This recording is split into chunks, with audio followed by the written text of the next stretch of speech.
Hi, I'm Elaine. This is Elaine is XYZ, a vlog that is currently about finding ways to travel climate consciously, even if you're going to be flying places.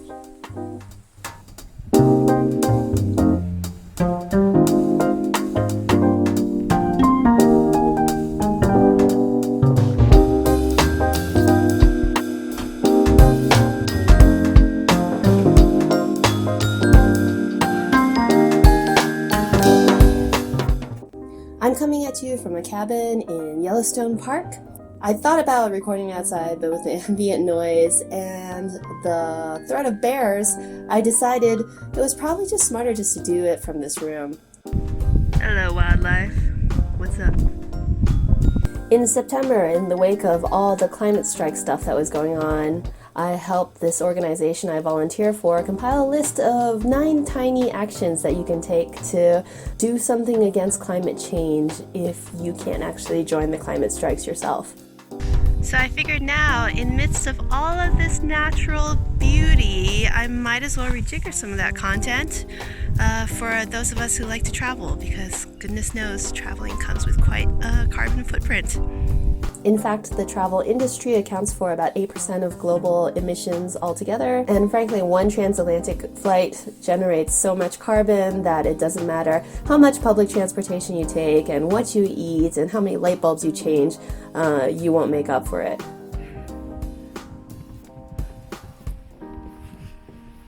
So I guess in that respect, the most climate-friendly thing you could do is to become a total shut-in, like never leave your house. In fact, don't leave your room.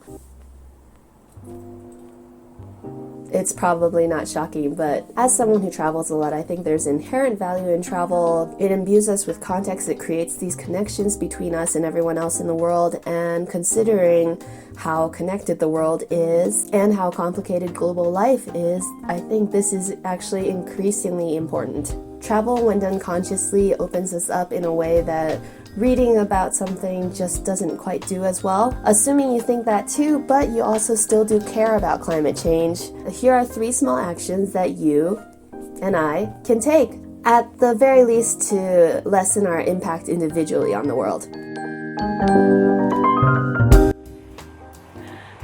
Pack light. Oh my god. I am in a room with a tiny window and just the smallest sliver of light, so trying to compensate for that right now. Hi!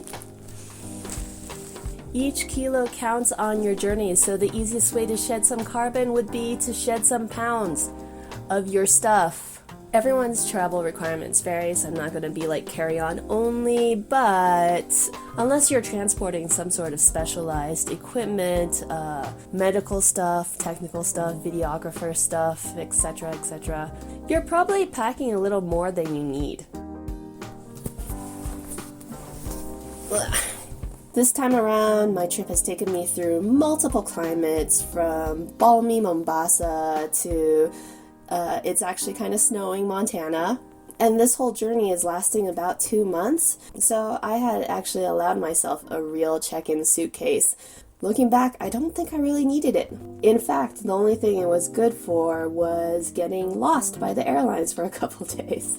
Not that I think that this is a lot, but it's a good reminder that packing light is a continual process of improvement, and very quickly, here's some ways to start improving. 1. Make a list and strictly keep to it. What scenarios will you most likely encounter? Write it down, pack the necessary item, and don't pack a bunch of extra alternatives. 2. Make sure what you bring is multifunctional.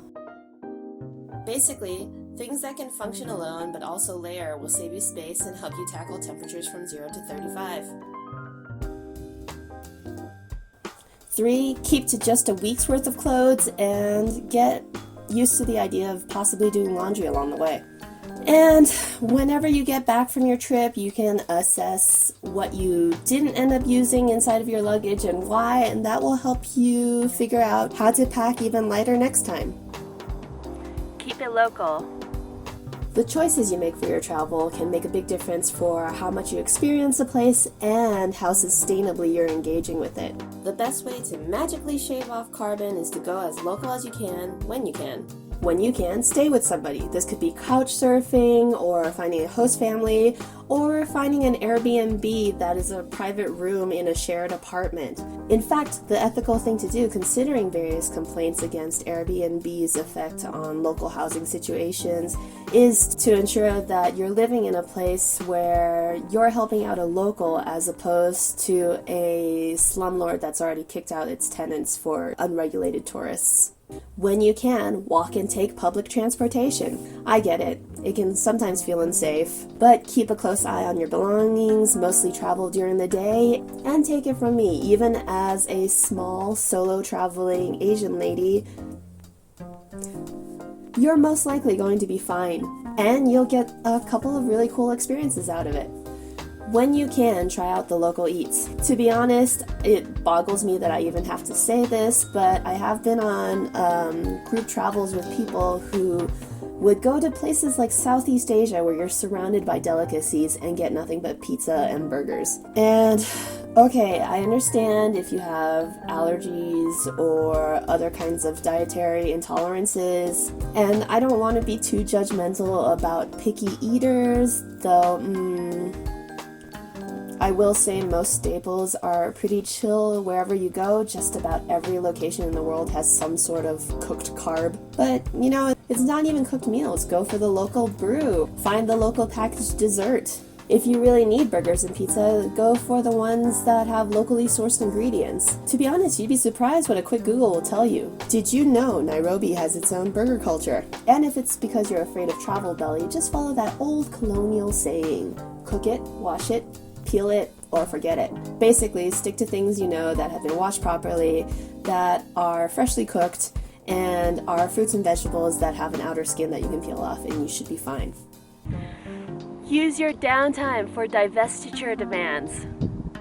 You will have time to twiddle your thumbs while you are traveling. Even the most exhaustive schedule will have moments where you're trying to entertain yourself, waiting for some sort of commute to end. So put that time to good use and write a letter to some organization that you're a part of to get them to think about divesting from fossil fuel companies.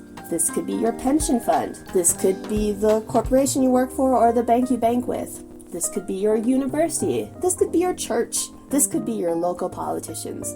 And I highly recommend all of us living in democracies to take advantage of the fact that we can bother our local politicians. So the next time you've got a moment in the airport, log on to the Wi-Fi and look up where your affiliations stand on the environment, and where emails or letters to them can go. Then write up your heartfelt plea, or if you need to start on some words, I'll have links to templates below. Boom! What a productive use of transit. Hundreds of thousands of people all over the world are pressuring their institutions to put their money somewhere else, and in many cases now it's actually working.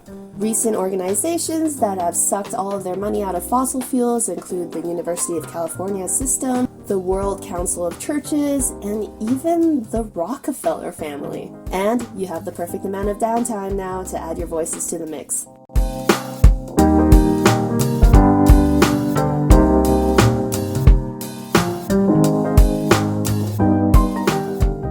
So I haven't talked about carbon offsets, and the reason is that is not an easy, simple task for you to take on. But very quickly, in case you don't know what carbon offsets are, basically you put your money into something that will do something that reduces the CO2 that you have just emitted. As you can imagine, that raises a whole host of questions, from how you calculate long and complicated trips, to who you should use to support what kind of projects. There are answers to these questions, but it's a lot to consider at one time, and I think I've already given you a lot to think about. Maybe it's something I'll dedicate an entire video to in the future. In the meantime, here are the 3 things to start with.